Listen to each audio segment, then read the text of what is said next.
कक्षा 10 गणित जो चैप्टर नंबर 1 है हमारा वास्तविक संख्या है का जो प्रश्नावली 1.2 है उसे आज आसान तरीके से करेंगे। मैं आपको बहुत ही सिंपल तरीके से इनको करना सिखाऊंगा। ठीक है, बाकी सभी चैप्टर मैंने करा रखे, लिंक्स आपको मिल जाएंगे डिस्क्रिप्शन पे। एक बार लिंक्स ज़रूर चेक करना डिस्क्रिप्शन पे। ठीक है, सो क्वेश्चन नंबर 1 क्या बोल रहा है, निम्नलिखित संख्याओं को अभाज्य गुणनखंडों के गुणनफल के रूप में व्यक्त कीजिए। और ये जो अभाज्य गुणनखंड है ना, आप छोटी कक्षाओं से सीखते आ रहे हैं, कक्षा 5, 6, 7। ठीक है, तो अभाज्य गुणनखंड करना है हमको। उसके लिए आपको क्या पता होना चाहिए, 2 से विभाजिता का नियम, 3 से विभाजिता का नियम, 4 से विभाजिता का नियम, 5 से विभाजिता का नियम, ये तो पता ही होना चाहिए, है ना।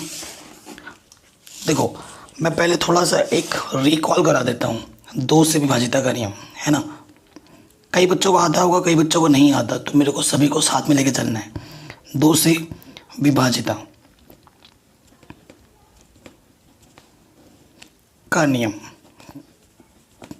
ठीक है, ये बताना बहुत ज़रूरी है क्योंकि कई बच्चों को आता होगा, कई बच्चों को नहीं। अगर ये नहीं सीखेंगे तो हमें दिक्कतें हो सकती हैं। देखो, इकाई के स्थान पर अगर 0 हो, 2 हो, 4 हो, 6 हो, 8 हो तो संख्या 2 से विभाजित होती है ना। एग्जाम्पल के तौर पर जैसे मैंने 20 लिख लिया, 18 लिख दिया, और एक 23 लिख दिया, और एक 65 लिख दिया, और एक लिख दिया मैंने 70। ठीक है, तो इकाई के स्थान पर 0 है, 2 से कटेगा। इकाई के स्थान पर 8 है, 2 से कटेगा। इकाई के स्थान पर 3 है, 2 से नहीं कटेगा। इकाई के स्थान पर 5 है, 2 से नहीं कटेगा। इकाई के स्थान पर 0 है, 2 से कटेगा। अगर इकाई के स्थान पर ये नंबर आते हैं तो वो संख्या 2 से विभाजित होगी। ठीक, ये पता चला हमें 2 से। 3 से विभाजिता का नियम जान लेते हैं। 3 से विभाजिता का नियम,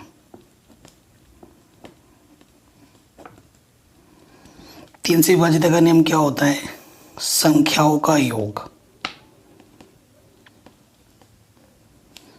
संख्याओं का योग यदि 3 से विभाजित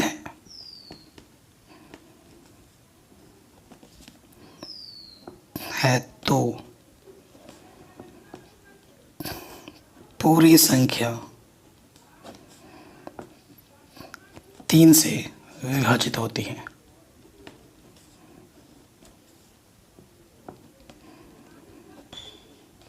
ठीक है, इसका अर्थ क्या है, देखिए, अगर मैं कोई संख्या ले लेता हूँ, एक संख्या मैंने ले लिया 111।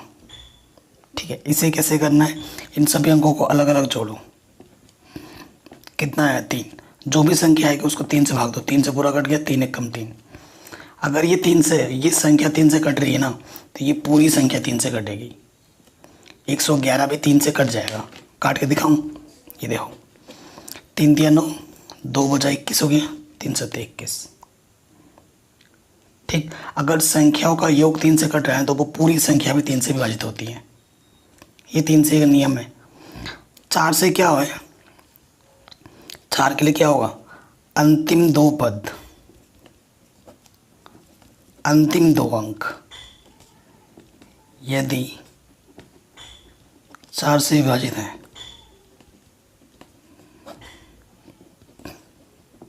तो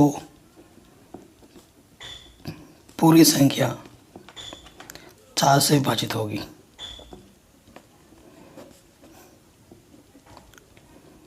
ठीक है, जैसे मैं एग्जाम्पल के तौर पर लिख रहा हूँ, लंबा चौड़ा लिखता हूँ, 2 3 5 6 7 0 0 3, और यहाँ लिखा है 20। एक नंबर मैंने लिखा है 1 1 0 2 1 7 8 3। ठीक है, तो हमें कैसे पता लगेगा कि ये पूरी संख्या 4 से कटेगा या नहीं, बस अंतिम के 2 पद देखने हैं।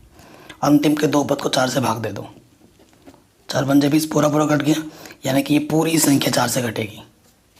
4 से भाग दो, 4 दूनी 8, ये नहीं जा रहा है, तो ये 4 से भागने का, ये नहीं कटेगा, ये 4 से विभाजित होगा, परंतु ये नहीं होगा क्योंकि अंतिम 2 पद 4 से भाग नहीं जा रहा है। इसमें अंतिम 2 पद 4 से भागा चला गया, तो ये पूरी संख्या 4 से विभाजित होगी, परंतु ये नहीं होगी। ठीक है, 5 के लिए नियम क्या है? 5 के लिए नियम क्या है? इकाई के स्थान पर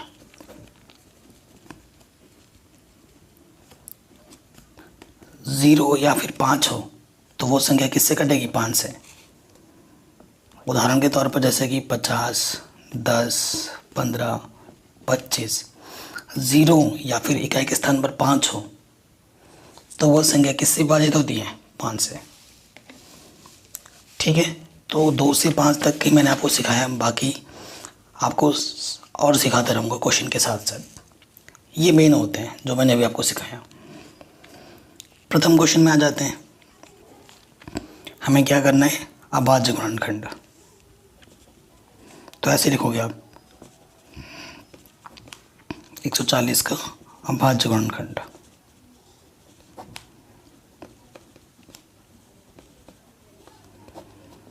ठीक है, तो आप यहाँ पर लिखोगे 140। इकाई के स्थान पर 0 है, 2 से कटेगा, 2 7 14, 0, फिर 0 2 से कटेगा। और आपको अभाज्य गुणनखंड हमेशा छोटे छोटे संख्याओं से आगे बढ़ना है। 2 के बाद 3, फिर 4 पे 5, ऐसे देखते जाना है। एकदम से 6 पे से मत काटना, एकदम से 4 से मत काट देना, छोटी संख्याओं से आगे बढ़ना है हमें। 2 3 6, 1 बचा, फिर 10 हो गया, 2 5 10।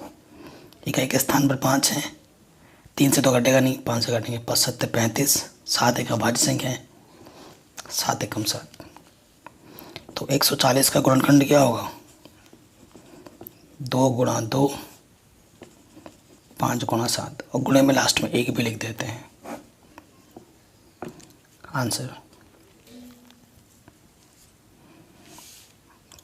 ठीक, फिर 156 का करना है हमें। 2 से कटेगा, इकाई के स्थान पर 6 हैं, 2 7 14, 2 8 16, फिर 8 2 से कटेगा, 2 3 6, 2 9 18, 3 से कटेगा, 3 1 3, 3 3 9, 13 1 13। 156 का अभाज्य गुणनखंड 2 गुणा 2, 3 गुणा 13 गुणा 1।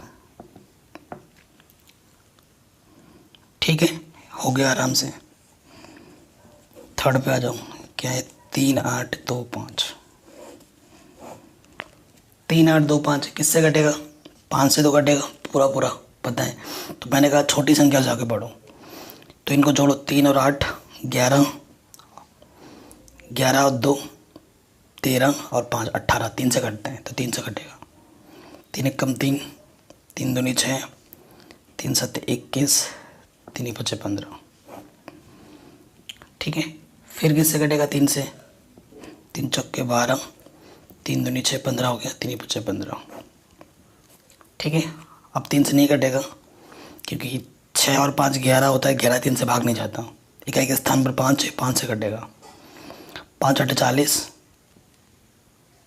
ठीक है, और 5 5 25, फिर 5 से कटेगा, 5 1 5, 35 हो गया, 5 7 35, 17 1 17। 17 एक अभाज्य संख्या है, तो ये क्या हो गया?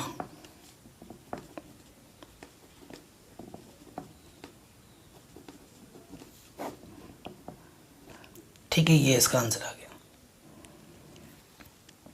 कोई दिक्कत नहीं है, बहुत ही आसान था, हो गया। अब आते हैं इसके चौथे पार्ट पे।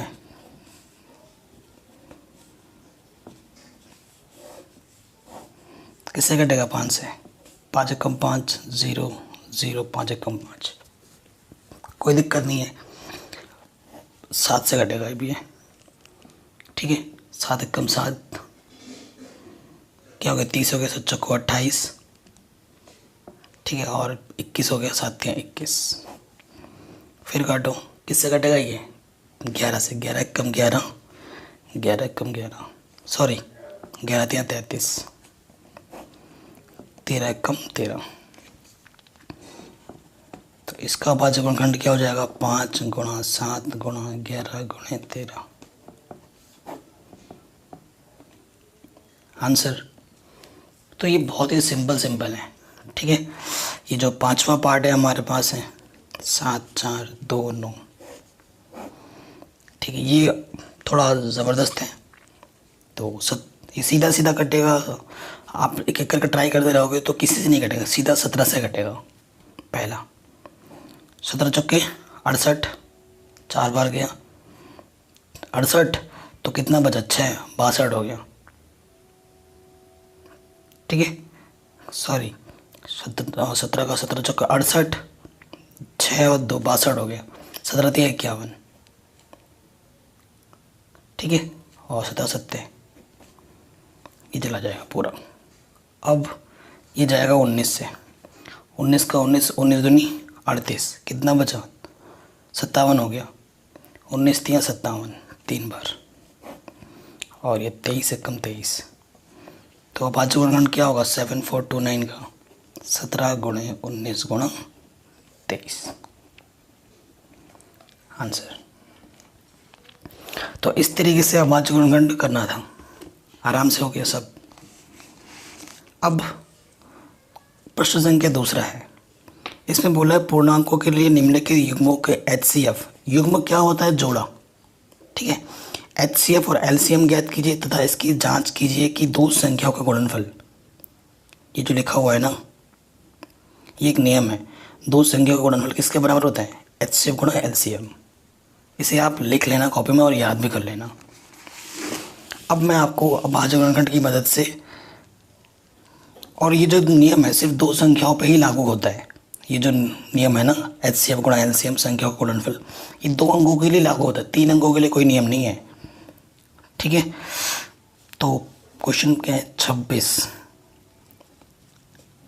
और क्या है 51 पे, काटो इसको, 2 1 कम 2, 2 3 6, 13 1 कम 13, फिर काटो इसको, ये क्या जाएगा 13 7 91, 7 1 कम 7। तो देखो आप आज जो गुणनखंड करेंगे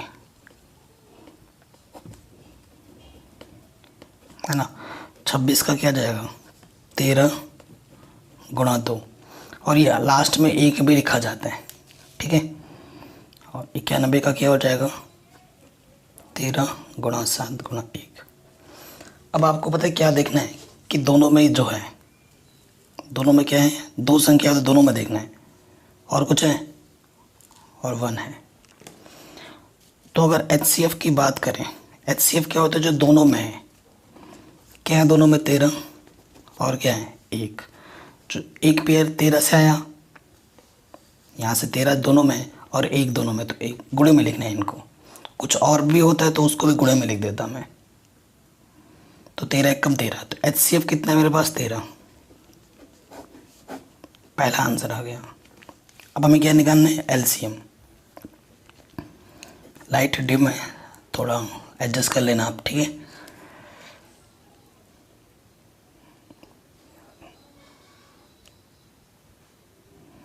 अब देखिए LCM का रूल क्या होता है, जो दोनों में है उसे एक ही बार लिखना है, जो दोनों में उसे एक ही बार लिखिए, मतलब HCF जो है उसे लिख दो, और HCF के अलावा जो बचे हैं वो नंबर है उसको गुणे में लिख दो। यहाँ से क्या बचा था 2, यहाँ से क्या बचा था 7,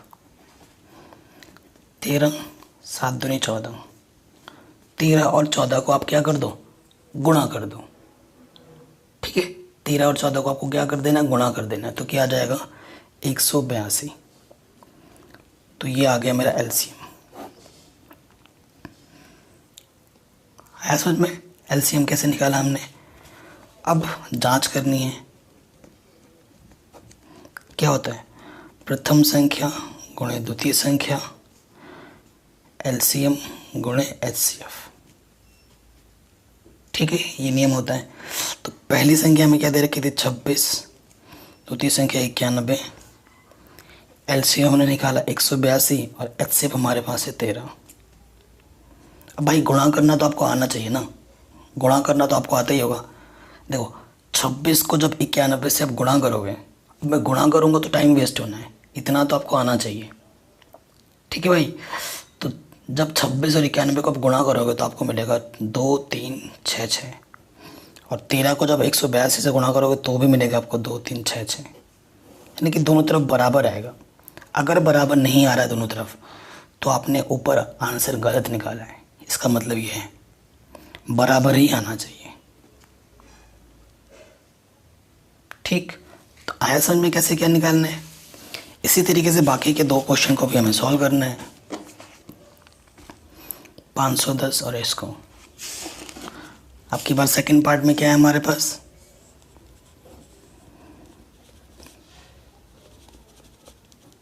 510 और 92। ठीक है, तो यहाँ लिखूँगा मैं 510, यहाँ लिखता हूँ 92।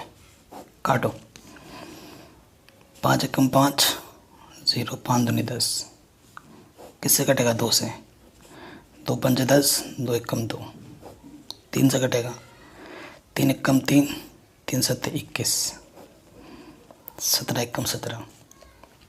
ठीक है, 92 का करो, 2 से कटेगा, 2 चौको 8, 2 छंग 12, 2 दूनी 4, 2 तिया 6, 23 का भाज्य संख्या है, 23 एकम 23। ठीक है, अतः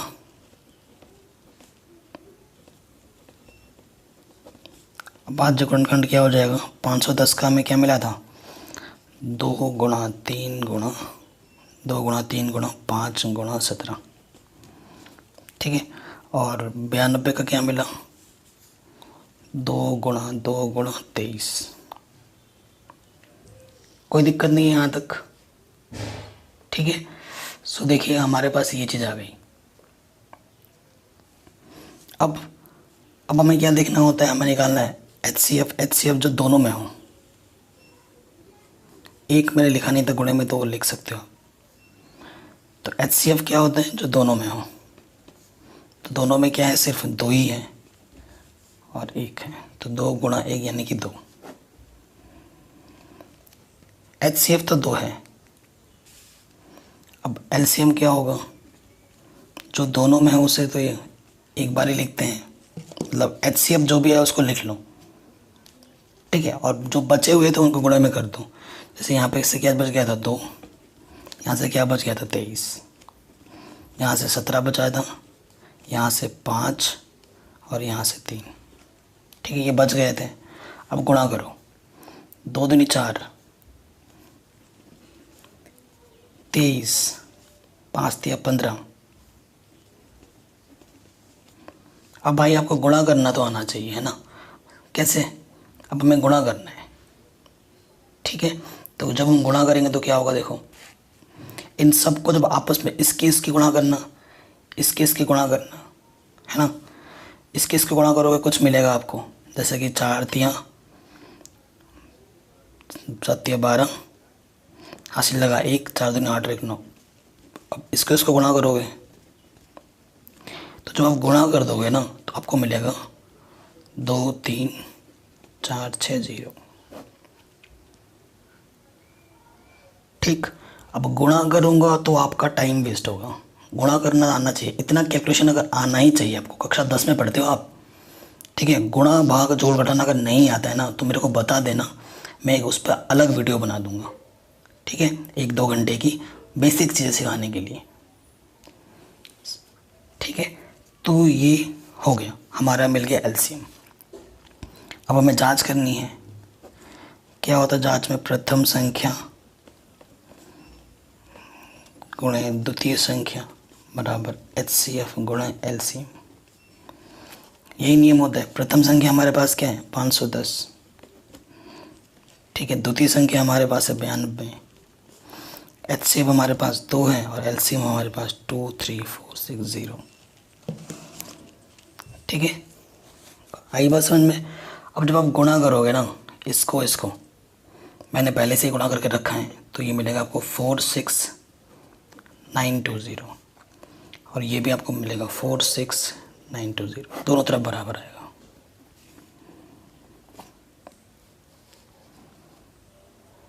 ठीक है, ये क्वेश्चन भी हमारा आराम से बन गया। इसी तरीके से पार्ट 3 भी करना है हमें। थर्ड पार्ट में हमारे पास है 336 और 54। ठीक है, 336 और 54। 336 इधर लिखेंगे और इधर लिखेंगे 54। 3 एकम 3, 3 एकम 3, 3 दूनी 6, दो पंजे 10, दो छंग 12, दो दूनी 4, ठीक है, दो अट्ठे 16, दो एकम 2, दो चौके 8, दो सत्ते 14, सात एकम 7। अब थर्ड वाले को मैं आपको नए तरीके से बताऊंगा। दो दूनी 4, दो सत्ते 14, तीन नम 27, तीन तिया 9, तीन एकम 3, ठीक है। देखो अब आज गुणन क्या कैसे लिखूंगा मैं इसको। दो कितनी बार है, 1 2 3 4, तो 2 की घात 4 लिख दो। तीन कितनी बार है, एक बार। और 7 कितनी बार है, एक बार। तो घात में एक एक लिख दे रहा हूँ। 54, तीन कितनी बार है, 1 2 3, 2 है एक बार, 3 है 3 बार, ठीक है, यही है। अब देखो HCF कैसे निकालूंगा, नए तरीके से लिखा मैंने इसको, ताकि ये तरीका भी मैं आपको सिखा सकूं। अब HCF में क्या होता है, देखो दोनों में ये चीज़ है दोनों में, लेकिन ये इधर एक बार है, इधर 4 बार है, इधर 3 बार, इधर एक बार है ना। अब HCF में क्या होता है, न्यूनतम घात देखी जाती है। क्या न्यूनतम घात HCF के लिए, तो 2 की घात न्यूनतम कौन सी है, 2 की घात 1 है, ठीक है। 1 को लिखो ना लिखो एक ही बात है। और 3 की न्यूनतम घात कितनी है, 3 की घात 1, तो इसका मतलब है 2 गुणा 3 यानी कि 6। HCF हमारा कितना आ गया, 6। अब आ जाओ LCM पर। अब जो दोनों में है उसमें क्या लिखते हैं, अधिकतम घात है, अधिकतम घात। 2 की अधिकतम घात कितनी है, 4, और 3 की अधिकतम घात कितनी है, 3, और बचा क्या है, 7। 2 की घात 4 का मतलब 2 4 बार गुणे में, 2 2 दूनी 4 दूनी 8 दूनी 16, 3 का मतलब 3 तिया 9 तिया 27, ठीक है। अब इन सबको गुणा कर दो, तीनों को आपस में। जब हम तीनों को आपस में गुणा करेंगे ना, तो हमारे पास जो मिलेगा गुणा करने पे, वो मिलेगा 3024। ये मैंने पहले से गुणा करके रखा है, ये मिल जाएगा हमारा LCM। अब हमें क्या करना है, जांच में क्या होता है, प्रथम संख्या गुणे द्वितीय संख्या, HCF गुणे LCM। प्रथम संख्या हमारे पास है 336, द्वितीय संख्या है 54, HCF हमने 6 निकाला था, और LCM हमारा 3024। इन दोनों की जब आपस में गुणा करोगे ना, ठीक है, मैं गुणा करके आपका टाइम वेस्ट नहीं करूँगा आपके सामने, ये मैंने पहले से ही ये सब करके रखा है, ये मिलेगा आपको, ठीक है। तो ये आपका क्या जाएगा, आंसर। दोनों तरफ बराबर आएगा। गुणा करना तो आपको आता ही होगा, है ना। तो ये चीज़ हो गई, ठीक है। तो क्वेश्चन नंबर 2 भी हमारा आराम से बन गया। अब आते हैं क्वेश्चन नंबर 3 में। क्वेश्चन नंबर 3 में 2 अंकों से हटाकर 3 अंकों का कर दिया है। कितने कर दिए, 3 अंक। तो 3 करे, 4 करे या 10 करे, नियम नहीं बदलेगा, नियम वही रहेगा। लेकिन 2 अंकों में जो जांच करने वाला रूल था ना, वो 3 अंकों पर लागू नहीं होता है। संख्या क्या है, 12, 15 और 21। अब आज जोड़ करने का, 2 छंग 12, 2 तिया 6, 3 एकम 3, 3 5 15, 5 एकम 5, 3 7 21, 7 एकम 7, ठीक है। अब आज खंड करेंगे।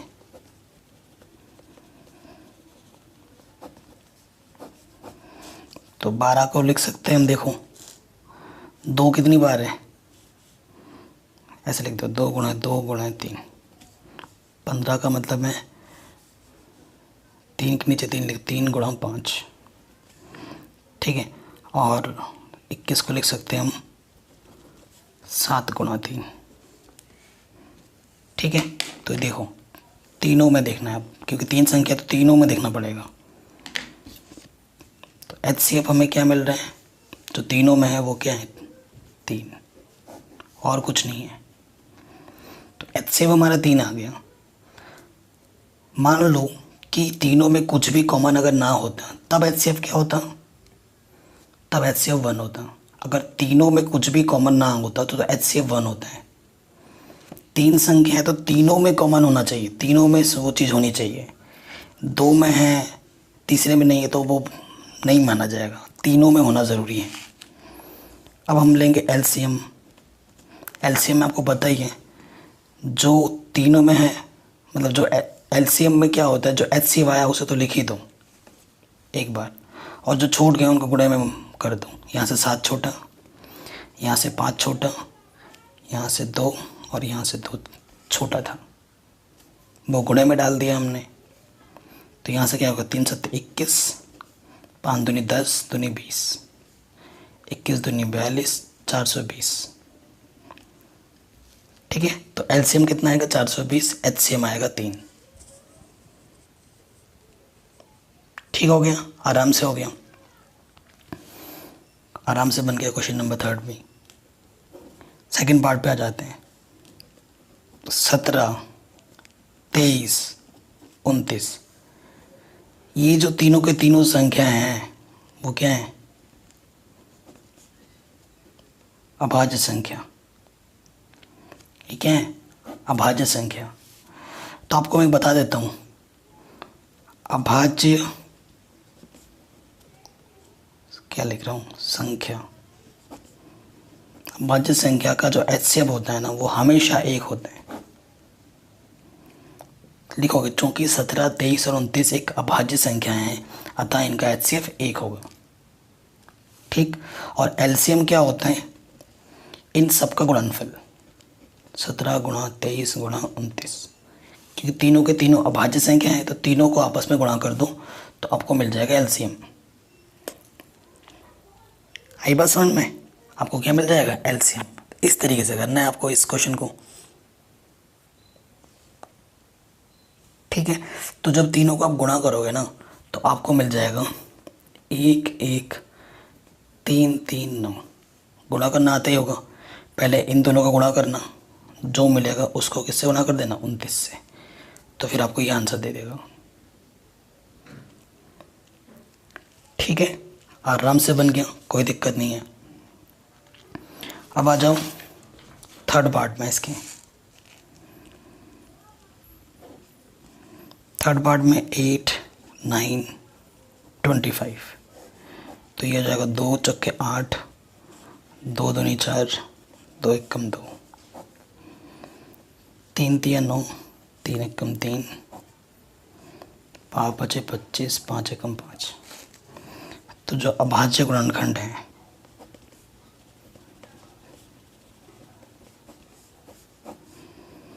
आठ का कितना है, 2 गुणा 2 गुणा 2, 9 हमारे पास क्या है, 3 गुणा 3, 25 का हमारे पास क्या है, 5 गुणा 5।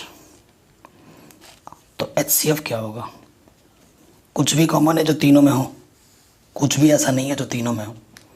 और मैंने अभी आपको बताया था, जब तीनों में कुछ भी कॉमन ना हो, उभयनिष्ठ ना मिले, तब हमारा HCF कितना होता है, 1।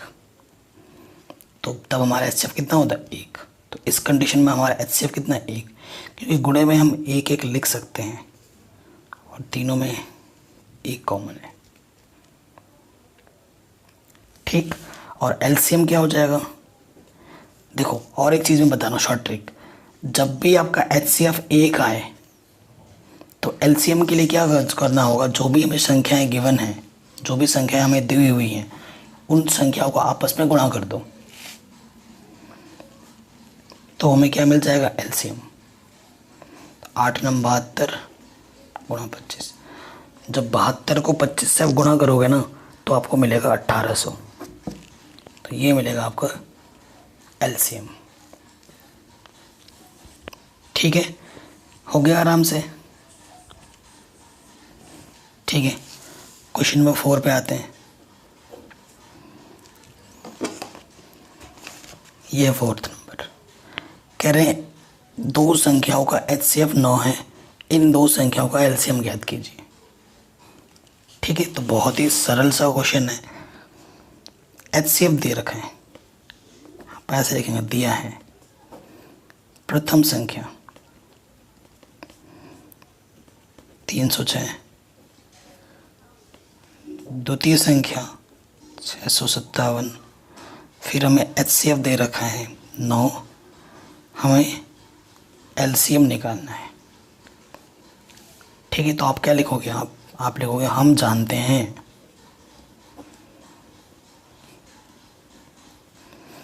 आप क्या जानते हो, प्रथम संख्या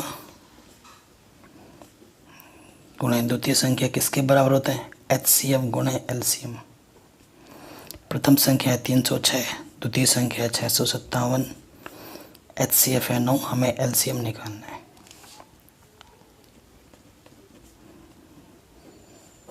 ये 9 गुणे में बराबर के इस तरह के बट्टे में आ जाएगा, तो 9 से भाग दो, 9 तिया 27, 3 बार गया, 3 बचा 36 हो गया, 9 चौको 36। अब हमें क्या करना है, 34 और 657 को आपस में क्या करना है, गुणा कर देना है। ठीक है, गुणा करना आपको आना चाहिए। तो जब आप गुणा करोगे तो आपको कितना मिलेगा, 2 2 3 3 8। ठीक है, गुणा करना तो आता ही होगा, ये आपका आंसर आ जाएगा।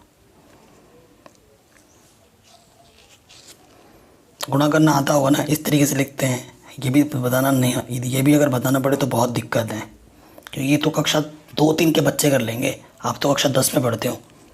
तो गुणा भाग तो आना चाहिए। मैं फिर बार बार बोल रहा हूँ, अगर आपको गुणा भाग जोड़ घटाना भिन्नों का ये सब नहीं आता है तो मेरे पास बता देना एक बार। ठीक है, सो उससे क्या होगा, आपका बेसिक्स क्लियर करवा दूंगा 1-2 घंटे की वीडियो बनाकर। ठीक है, तो ये हो गया। अब आता है क्वेश्चन नंबर 5, बहुत ही शानदार क्वेश्चन है। कह रहे हैं जांच कीजिए कि क्या किसी प्राकृतिक संख्या n के लिए संख्या 6 की पावर n अंक 0 पर समाप्त हो सकती है। तो कोई भी संख्या हो, यहाँ पर तो 6 की पावर n की बात हो रहा है, अगर यहाँ लिखा होता 12 की पावर n, 4 की पावर n ऐसा लिखा होता, तब आप क्या करते हैं, कुछ भी लिखा हो सकता है अंक में। हमें तो बात 6 की पावर n की करनी है। क्वेश्चन में 6 की जगह पर 12 भी आ सकता था, 4 भी आ सकता था, 10 भी आ सकता था। तो हमेशा एक रिज़ल्ट याद रखना, रिज़ल्ट या नियम लिख सकते हो आप। देखो, यदि कोई संख्या 0 पर समाप्त होना चाहती है तो उसका अभाज्य गुणनखंड में कम से कम एक बार 2 गुणा 5 आना चाहिए।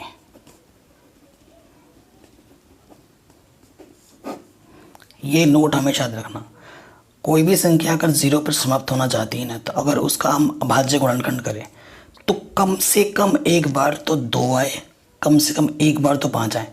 एक से ज़्यादा बार आए तो चलेगा, लेकिन एक से कम बार नहीं आना चाहिए। ठीक है, अगर सिर्फ 2 होगा तो भी नहीं होगा, सिर्फ 5 होगा तो भी नहीं होगा। 2 और 5 कम से कम एक बार तो होने ही चाहिए, तभी वो संख्या 0 पर समाप्त होगी, अन्यथा नहीं। तो लिखेंगे अतः 6 का गुणनखंड करने पर, तो 6 का गुणनखंड करो, 2 3 6, 3 1 3। तो भाई 2 तो आया, 5 का है, 5 या नहीं है, तो मैंने बोला ना कम से कम एक बार तो चाहिए ही चाहिए। 2 है लेकिन 5 नहीं है, तो ये 0 पर समाप्त नहीं हो सकती। तो अब क्या लिखोगे, चूँकि 6 का गुणनखंड करने पर यह 2 × 5 के रूप का नहीं है, अर्थात यह कभी भी शून्य पर समाप्त नहीं होगी। किसी भी प्राकृतिक संख्या n के लिए ये आपका उत्तर हो जाएगा। और ये शब्द और ये जो मैंने लिखा है इसको जो लिखना ही पड़ेगा। ये सबसे सरल तरीका मैंने लिखा है। पहले रिजल्ट बता देना एग्जामिनर को, देखते ही खुश हो जाएगा, फिर ये करना और फिर ये लिख देना, ठीक है। तुम जब 12 का भी करोगे ना तो ये भी समाप्त नहीं होगा, 4 का भी करोगे तो समाप्त नहीं होगा। अगर मैं यहाँ पर लिख देता हूँ 10 की पावर n तो ये 0 पर समाप्त होगा, क्योंकि 10 का गुणनखंड 2 × 5 होता है, ठीक है। तो क्वेश्चन घुमा के आ सकते हैं, ज़रूरी नहीं है कि 6 वाला ही आए, कुछ भी हो सकता था, 12 भी दे सकता था, 4 भी दे सकता था, 10 भी दे सकता था, ठीक है ना। तो बढ़िया क्वेश्चन था, ये भी हो गया हमारा आराम से। अब हम बात करेंगे अगला क्वेश्चन बताने से पहले, एक संख्या होती है भाज्य संख्या और एक होती है अभाज्य संख्या। आपको पता है भाज्य संख्या क्या है और अभाज्य संख्या क्या है, लेकिन आपको परिभाषा नहीं पता। आपको मैं बोलूँ तो ये 2, 3, 5, 7, 11, 13 ये क्या है? अभाज्य संख्या। और मैंने यहाँ लिख दिया 4, 10, 9, 6, तो आप बोलोगे ये अभाज्य संख्या है। आपको पता है, लेकिन इनके बीच में जो अंतर है वो आपको बोल नहीं सकते, लेकिन आप पहचान ज़रूर लेते हो।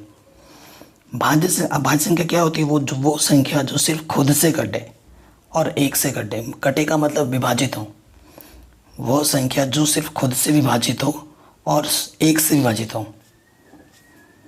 स्वयं और एक।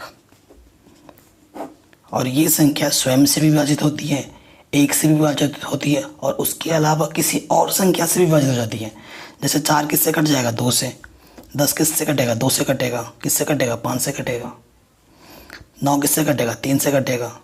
6 किससे कटेगा? 2 से कटेगा, 3 से कटेगा। जब किसी संख्या का जो गुणनखंड होता है ना, अभाज्य गुणनखंड, 2 से ज़्यादा के रूप में लिख देते हो, ठीक है। जब किसी संख्या का गुणनफल को, जैसे 6 को मैं लिख सकता हूँ क्या? 2 × 3 × 1, तो 2 से ज़्यादा हो गया, 2 से ज़्यादा। और इस संख्या को मैं सिर्फ 2 ही टुकड़ों में लिख सकता हूँ। 2 को लिख सकता हूँ 2 × 1, इससे ज़्यादा नहीं लिख सकता, सिर्फ 2 ही होगा। और इसमें 2 से ज़्यादा उसके रूप में लिख सकते हो।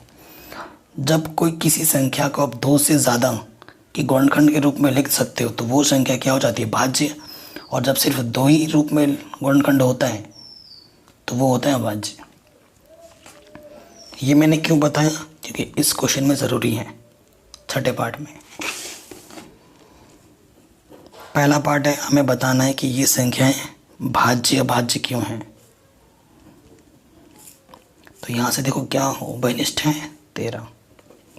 अंदर क्या बचा? 7 × 11, 13 पूरा बाहर आ गया है। 13 एकम 13, ठीक है। सो देखो 11 7 77 प्लस 1 यानी कि 13, 77 और 1 क्या होगा? 78। 2 संख्या गुणनफल है तो मैं किसी भी संख्या को 1 से गुणा कर सकता हूँ, उस पर कोई फ़र्क ही नहीं पड़ेगा। तो इस संख्या को मैंने 2 संख्याओं से ज़्यादा के गुणनफल के रूप में दिखा दिया। 2 से अधिक गुणनखंड रूप होने के कारण यह एक भाज्य संख्या है। सिंपल, एकदम सिंपल लैंग्वेज, ठीक है। आराम से हो गया। अब आ जाओ सेकंड पार्ट में। सेकंड पार्ट में, ये तो पहला पार्ट था, सेकंड पार्ट में हमारा 7 × 6 × 5। तो देखो यहाँ 5 है, यहाँ पर भी 5 है, 5 उभयनिष्ठ है, बाहर निकाला 7 गुणा 6, यहाँ से 4 गुणा 3 गुणा 2 एकम 2, 5 बाहर आ गया, 5 एकम 5, 7 छंग 42, 4 तिया 12 दूनी 24 प्लस 1, 5 गुणा। अब इनको गुणा जब आप करोगे, है ना, इनको जब आप गुणा करोगे तो आपको क्या मिल जाएगा, देखिए हल करने पर ये मिलेगा आपको, 24 को 42 से गुणा करेंगे तो मिलेगा 1008 प्लस में 1, तो ये मिल जाएगा 1009। तो गुणे में मैं 1 लिख सकता हूँ, 2 से ज़्यादा आ गया वही आ जाएगा, ये लिखोगे फिर से, ये वाला चीज़ यहाँ पर आप फिर से लिख दोगे। 2 से अधिक गुणनखंड रूप होने के कारण यह एक भाज्य संख्या है। ठीक, आराम से बन गया, कोई दिक्कत नहीं है। अब आते हैं लास्ट क्वेश्चन पे इस प्रश्नावली के। अगर वीडियो पसंद आई हो तो प्लीज़ लाइक ज़रूर करना। कह रहे किसी खेल के मैदान के चारों ओर एक वृत्ताकार पथ है। इस मैदान का एक चक्कर लगाने में सोनिया को 18 मिनट लगते हैं, जबकि इसी मैदान का एक चक्कर लगाने में रवि को 12 मिनट लगते हैं। मान लीजिए कि वो दोनों एक ही स्थान और एक ही समय पर चलना प्रारंभ करते हैं एक ही दिशा में, कितने समय बाद वो पुनः प्रारंभिक स्थान पर मिलेंगे। एक ऐसा मैदान है ना, ऐसा मैदान है जो भागना है। देखो एक एक एक आदमी कौन है, रवि, एक रवि है, रवि को लगते हैं 12 मिनट, और दूसरा हमारे पास कौन है, सोनिया, सोनिया को लगते हैं 18 मिनट एक चक्कर लगाने में। अगर दोनों एक ही स्थान से प्रारंभ करें तो कितने मिनट बाद फिर से जाके वो एक ही स्थान पर फिर मिलेंगे। तो इस टाइप के क्वेश्चनों को करने के लिए ना हमें क्या निकालना होता है, जो दोनों संख्या हैं उनका निकालना होता है एलसीएम, क्योंकि न्यूनतम दूरी की बात होगी, मतलब न्यूनतम समय की बात होगी। क्योंकि दोनों चीज़ वो तो अगर भागते रहें तो दिन में कई बार मिलते रहेंगे, कई बार मिलते रहेंगे। सपोज़ करो तुम और तुम्हारा कोई एक पार्टनर है, भाग रहे हो किसी सर्कल पर, तो दिन में जब भागते रहोगे तो अगर पूरे दिन भागोगे तो कई बार आके मिलोगे, कई बार मिल सकते हो। लेकिन सबसे पहली बार कब मिलोगे, सबसे पहली बार कब मिलोगे, यानी कि कम टाइम, कम का मतलब न्यूनतम की बात हो रही है। और जब भी बात न्यूनतम की होती है तो हमें क्या निकालना होता है, एलसीएम। न्यूनतम के लिए हमेशा एलसीएम निकालना होता है और अधिकतम के लिए हमें निकालना होता है एचसीएफ। तो हमें प्रश्नानुसार 18 और 12 का क्या निकालना है, एलसीएम। करो, 2 9 18, 3 3 9, 3 एकम 3, 2 6 12, 2 3 6, 3 एकम 3, 18 लिख सकता हूँ मैं 2 की घात 1, 3 की घात 2, 12 को लिख सकता हूँ 2 की घात 2, 3 की घात 1।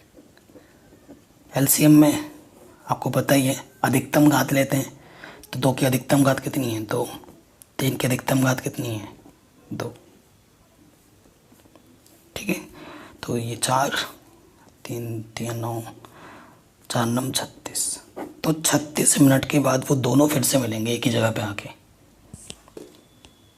ठीक है, ये हमारा आंसर हो जाएगा। डिस्क्रिप्शन को ज़रूर चेक कर लेना गाइस प्लीज़।